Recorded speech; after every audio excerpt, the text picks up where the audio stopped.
Hey guys, welcome back to Built Fabrications. Today what we're going to be working on is installing our Dakota Digital gauge cluster as well as getting our main wiring harness routed in. So let's go ahead and start working on getting that installed. All right guys, so we're going to be focusing on getting our cluster set up as well as routing in the harness. We're going to be doing some terminations on our wiring harness, but we will have more things that are going to come as we go along further. Such things like our Holley Terminator X-Max whenever we get that in. There's a lot of things that need to communicate together, which I mentioned I think a couple times in some other videos. So we'll kind of be breaking down each one of those things into smaller pieces so it's a little bit easier to digest because it can get very complicated very quickly. So the first thing we're looking at here is our gauge cluster, and I've got it pulled out. I didn't film that because it's going to be the same thing putting it back in. So for efficiency and to not be monotonous, we'll just show you putting it in and just undo that. Put it in reverse if you have to. Anyways, whenever you have the gauge cluster out, one of the first things you want to do is to pull off this plastic lens. The lens is no longer going to be used with the Dakota Digital gauge cluster, and we're using RTX gauges, by the way, which I'll give you a side-by-side comparison. I went with those because it gives an updated functionality and a little bit more modern look to it slightly, while still looking very much vintage like the original gauges. So it's a happy medium balance between the two. So they have other options depending on what you're looking for and what you like. That's what I like, and that's what we're going with. So to get this lens off, you have a couple tabs around here. I think that this probably might have been taken off already at one point in time. Looks like someone messed with it. So I'm just going to continue on. You can take a knife or, heat them up or cut them off or do whatever you got to do. Get them off, and then that will come off. Leave your turn signal lenses and then the one for your headlight switch. Don't remove those, just for your main lens here. Once you get your lens off, the next thing you want to do is work on getting the factory gauges out so that we can bolt up the new Dakota Digital gauges. And to do that, that's very simple. If you flip it around to the back, you've got these small screws all around the perimeter. Make sure you take all those out, and then these should just separate from the housing assembly here. And then putting it together is the same thing with the new stuff. I'll show you that before I put it in, but pretty simple. Whenever you get your gauges separated, this is what they should look like. So be very careful with this. I know it's kind of hard to do so, but you have a printed circuit that goes to both sides. So just don't be throwing them around. Although I'm obviously replacing this, I still want to take good care of it because as far as I know, these are still working gauges. I think it's just the wiring that wasn't. But anyways, this is what the Dakota Digital is, which replaces it. And we have the centerpiece obviously here for the middle. And on the back, you can see the hookups. And then for the side for our temperature and our fuel, we've got this one, which will connect, and we have wires that will, and I'll show you when we get to that point too. They daisy chain or hook over to this this main gauge setup instead of having the printed circuit board. And then we have oil pressure for the far left side. So what we want to do is take off the plastic film on these, and then we'll get these guys screwed back into that accessory housing, which we took this out of. So this is what the back of the gauges should look like whenever you have everything screwed in. And then actually I haven't even seen what this full setup looks like yet either, so we'll see it together. And that's looking really clean. I like that a lot. It's looking good. Same kind of look, but updated.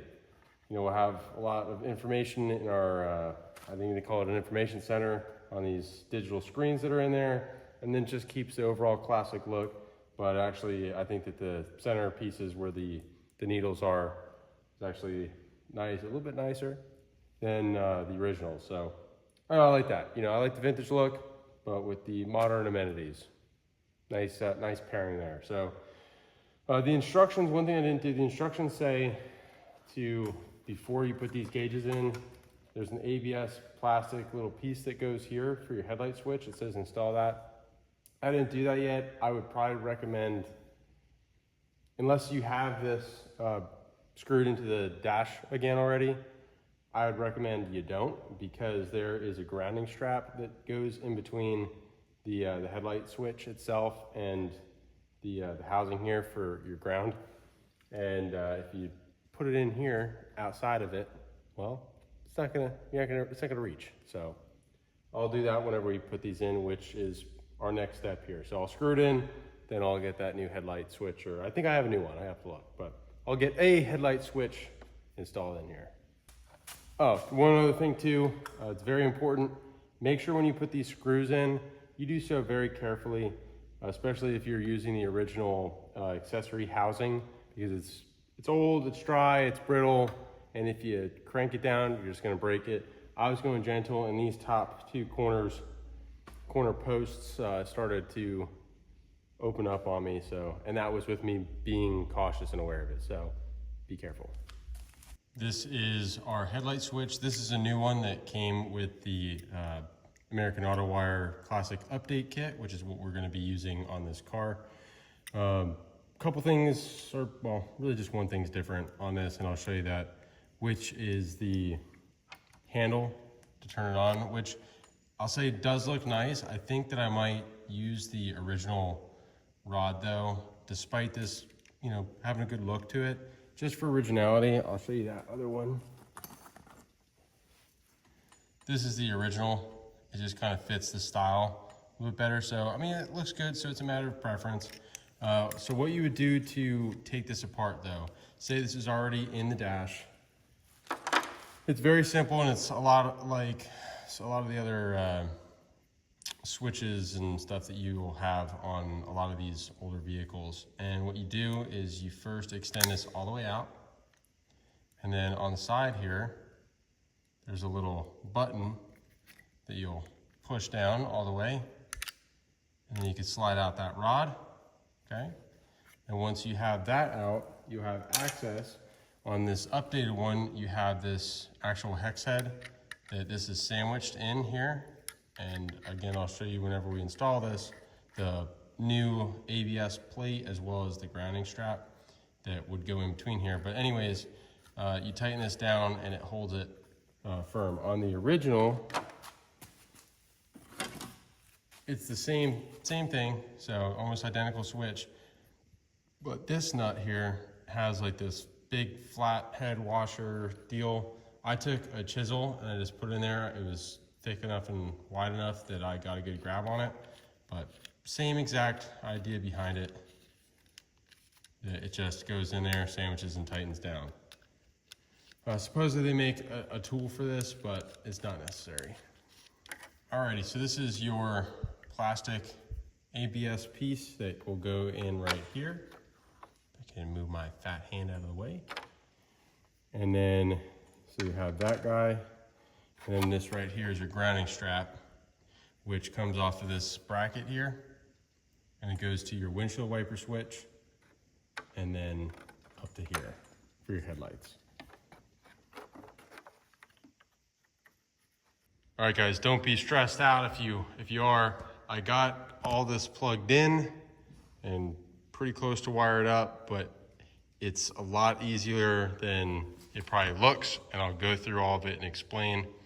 So the first thing that you'd be plugging in are the things that go to the back of the gauges, the wires that go to the back of the gauges. And right here you've got the wire that's got pretty much like a Y to it, and it connects your gauge here to the right. I believe this is oil pressure. Your two gauges on the left, and then it connects here in the back in the middle to the main. And then you have a plug that goes to this cable, which goes back to your RTX box, which I'll show you in just a minute. We'll ignore that. This is your clock cable. And then the 4 white sets of wires here are optional. So what they are is, if you want your turn signals to be the way that they are from the factory up at, like in that location, which is what I want to do, you'll use these. So it will be your left and your right blinker. So you'll wire into that, not the RTX box. Again, I'll show you that whenever we get over to that point here in just a second. And then down here, same situation. You have your high beam indicator, and then you have your, I believe it's your parking brake indicator light here. So it's just a matter of preference and where you want those lights to illuminate. I believe that if you don't do that and you go through the RTX, there's something on the gauges. I don't know if it's an indicator light that pops up or something in those information center screens on one of these two gauges here. So anyways, yeah, so I showed you the light switch, headlight switch here. So nothing changed on that. Plugged in on all these, daisy chained. So then that's it for this. Then we have our cables here, which both of these go back to the RTX box. And I just routed them through, cable tied them off. There's nothing special here. And again, don't get overwhelmed by this. So we have, this is our RTX box. This is essentially the brain of your Dakota Digital gauge system, for the most part anyways, and it's not finished being wired just yet. And I'll explain that here again in just a minute. Bear with me, please. So you have your clock cable, simple, clips in, you're done. Your display is the other one that's coming off the back that goes into that kind of daisy chained harness. And then you have two other ones here that I'll explain now. So time's here, I guess. You have your switch, which you're gonna use regardless, which is the easy one to explain.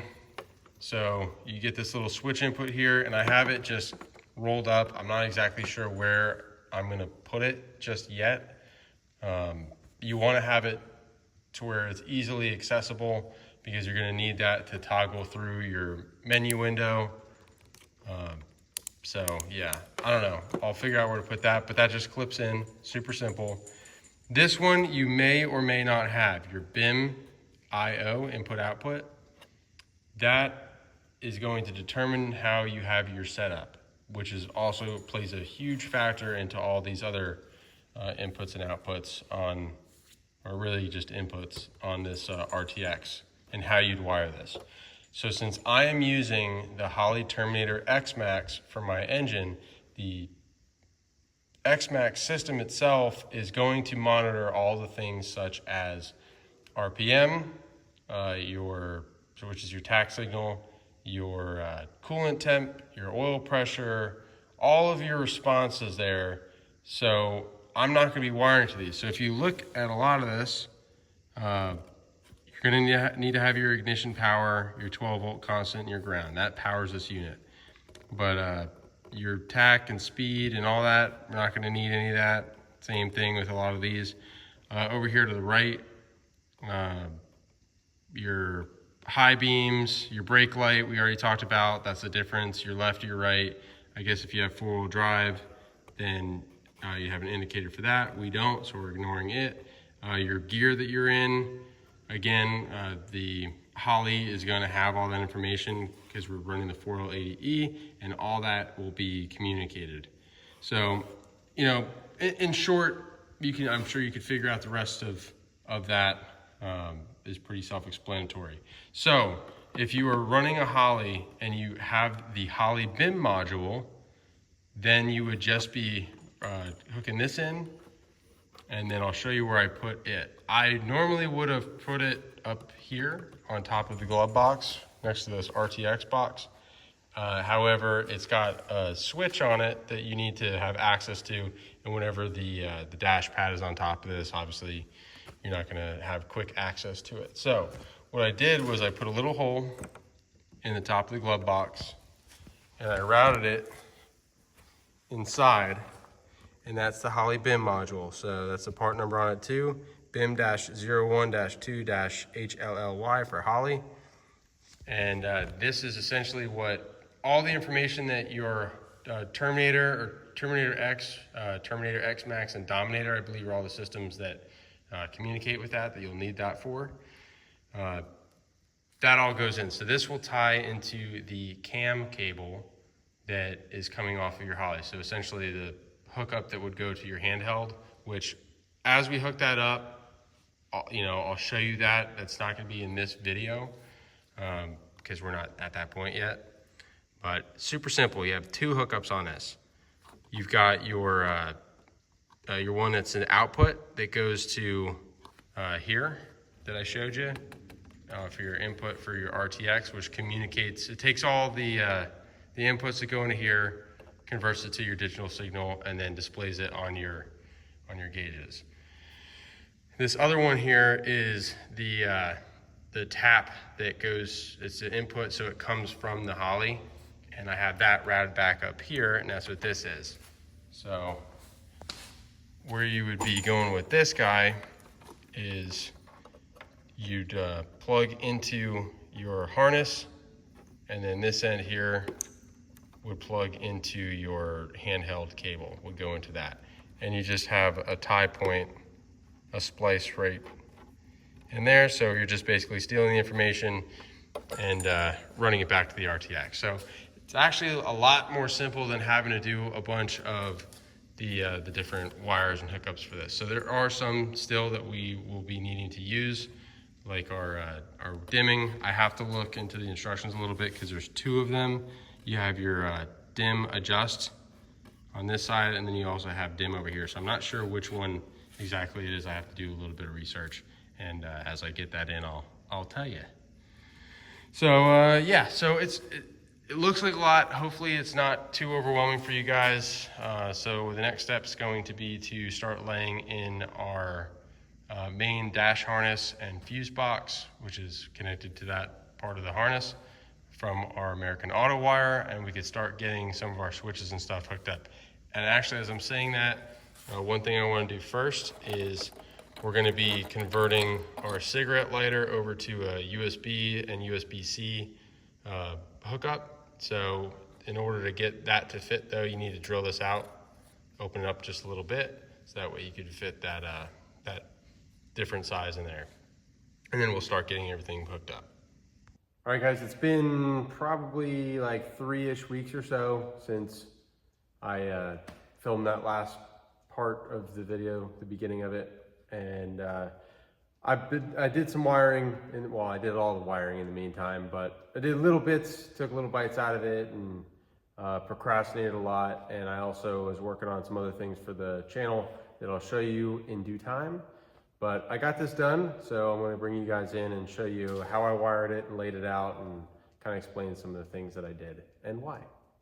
All right, so this is what we are working with, which it looks kind of messy, honestly, on camera, but there's things to plug in still, mainly on the column. But anyways, it worked from the fuse box, and then I'll kind of swing that down. So obviously the fuse box is going to bolt back onto the firewall. Right down here, you have your high beam switch that's on the floor. You have this bolt connector, which goes to your e-brake that gives you the indicator for that. And then moving up here, this plug, there's a lot of things, honestly, that I could have depinned that I'm not using, and I was going to do that, but I didn't, because I didn't want to short myself in the future should I need to use it or use a wire, repurpose a wire for something else. It's there instead of having to add it. So I left it. It made it bulkier, but whatever. Anyways, this is the accessory plug. Not needing it. That's for if you have like power windows, door locks, things like that. So that's just hanging out there. We plugged into our high beam switch, which it comes with a new one. Down here we have our windshield wiper connection that we made there. This is one of the 3 plugs that go to your gauges or might go to your gauges. I didn't need anything on here, so I left that disconnected as well. We have a 12-volt switched wire that I'm using that I'll explain. Well, actually, I think I already did. That is going to the 12-volt switch for the parking brake indicator light, or the brake indicator light. And so anyways, I use that. I might change that, and honestly, I hate this.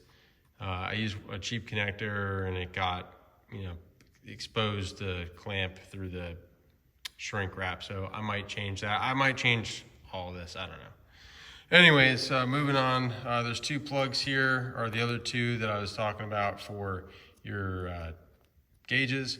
I depinned one wire from here. It was the dash light switch, which I did not need because there's a few of them on here that you're not going to be using if you're doing the setup that I'm doing with the Dakota Digital, the Vintage Air, so on and so forth. So I didn't need it. So I depinned that. And then on this connection here, this blockier one, this tends to have, or will have all of the different signal things. So I depinned the oil pressure and temp because that's going to be coming from the RTX module. Everything else is left and right turn signal. Then you have your brake light and what else? High beam, things like that. So what I did is, it's actually all that's right here. So for the high beam, everything for these top three, your white and black stripe is all ground. That's not the case for your brake switch here, your brake indicator. So I'll come to that in a second. But right turn signal, you hook it up to the right turn signal wire, ground out the other one. Same thing for the left, but with the left. And then for your high beams, same exact thing, high beam, ground. For your brake indicator, you need a 12-volt switch, which is why I went to here. Again, I might change that, undecided on it still. And then the other one is going to go to the brake light switch. It says tan one here, and that is going to be a switched ground. So it's only going to ground out whenever your e-brake is on, or if you have the indicator in your proportioning valve in your brakes and you have an issue with those, then that will come on for that too. Right here we have our radio wires, which originally I thought that I had a ground, so I put this ring terminal on. I'm going to cut that back off. Don't have a radio yet, but I'm in the process of purchasing one. So whenever that comes in, we will wire that up. So that's just kind of hanging out for now. We have the courtesy lights, which will be plugged in down the road. I added my 2 grounds here. I drilled a hole and I cleaned up the metal on the paint, which that's another thing I want to touch base on. There are 2 more grounds here. I went through in every single connection where it mates up to the car, the rest of the body. That's your grounding point. So I ground off all the paint and cleaned up the metal on all the contact points so that we hopefully have really good ground connections. It's very important. Even with analog stuff, but even more so when you're working with digital things such as the Holley and everything that we're doing here, really. I have these swung up here out of the way. You have your column connector. You have your brake switch. So those things will all get connected down whenever we get the dash mounted back up. Ignition, so all your key power and everything is going to come through these. Same thing to the column. So, I mean, that's already kind of a little bit cleaner with how that was. What else? I put a little service loop in my indicator lights just so that if I ever need to make any modifications, I have slack instead of it being taut, and then I'm SOL. Didn't need the heater wires, but again, that's another one that I left. They are pretty big wires, and a handful of them that would have thinned this out quite a bit. So if you want to roll the dice, pull all of it out. This will be a lot cleaner and a lot thinner. If you need it, well, you need it. Moving on from that, what do we got here? I got rid of the cigarette lighter and I did the USB plug. And so I just repurposed that, put some blade terminals on the end of it. We have our glove box light here. And then swinging down here, we have our neutral safety switch wires, which are just wrapped up for now. This is going to go down into the center console to where our shifter is. If you're working with the column shifter, it's going to stay over here in this section as well. And then, yeah, so we have another courtesy light, and then I'll explain now the RTX module. So since I'm running the Holley and I have the Holley BIM module, which I routed over here into the glove box, I don't need to use a lot of these inputs, which actually makes this a lot easier than I thought it was looking at it. So what we need is a ground, a 12-volt constant, which I used the clock connection up here. And that keeps it so you have your memory and all your settings remain, as well as your actual clock is going to be part of that. And then you need your 12-volt switched power, which is what has this kind of wake up and have everything come on whenever you hit the key. I jumpered the ground from here over to here, which is my fuel input. So I had to extend this wire a little bit because it wasn't long enough in the American Autowire kit. And I used some of the old wire, both this tan as well as the yellow, just so that I could try to keep a similar color coding to it. And then on this other side, the only other thing was dim. There's two things that have dim, which is going to be your lighting situation for that. You only need to use the one here on the right. And that is going to be, because this is wired into your lighting switch for your dash lights, it's going to already be dimmed. You would only need to use this one that has your signal and a ground if you're doing an externally controlled dimmer system, which we are not, so we didn't need. So that's really kind of what it is for how you would route this. Obviously, we're gonna connect this head unit into the vintage air whenever we get to that point. And then we have where we're splicing the Holley when we get there. So that's just kind of hanging out there for the moment. And then this guy here, which is your adjuster switch to kind of go through the settings, that I also do not know exactly where I'm gonna put it yet. So I'm just leaving that kind of hanging here. It's along this. So that's how you wire up the dash with the American Autowire system whenever using Dakota Digital gauges, as well as the vintage air, which really wasn't so much a part of this just yet. I'll get to that wiring whenever we get there. Doing more research, I think that we just need to route one wire to power, to a switch power, which is cool. I thought there was a lot more. Kind of seems fairly simple, at least on the inside part of the car. But anyways, thank you guys all for watching. If you have any questions, drop them in the comments. I'll try to answer them if I can. And you guys get outside, get wrenched on something, piss off your neighbors, disappoint your mom. Until next time, keep on keeping on.